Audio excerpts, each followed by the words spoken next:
જીવનની પરિવારની સફળતા પ્રાપ્ત કરવા માટે મહેનત કરે અને મહેનતથી જ્યારે સફળતા પ્રાપ્ત થાય ત્યારે એને પોતાના માતા પિતા જોડે રહેતા શરમ આવે અને એવા માતા પિતાને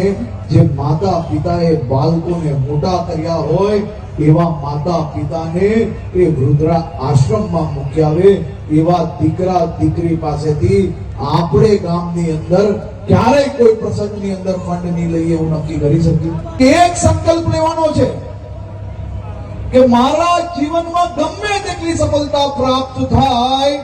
મારા માટે મારા માતા પિતા સૌથી પૂજનીય રહેશે.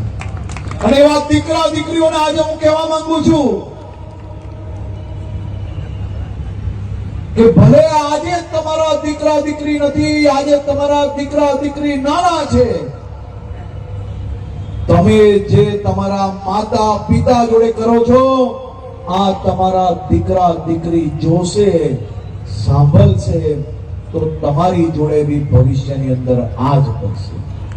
આજે આપણે સૌ લોકો એક સંકલ્પ લઈએ કે આવા દીકરા દીકરી જે પોતાના માતા પિતાને વૃદ્ધાશ્રમમાં મૂકી આવે ને એવા દીકરા દીકરીને મારા ઘરમાં ગમે તેવો મોટો પ્રસંગ હોય,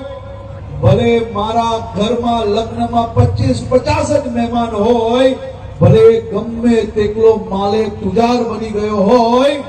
પણ હું એને મારા ઘરના કોઈ બી પ્રસંગની અંદર બોલાવીશ નહીં. પછી જો આપણા ગામમાં આપણા સમાજમાં એક બી માતા પિતા વૃદ્ધાશ્રમમાં તમને નજરે નહીં પડે.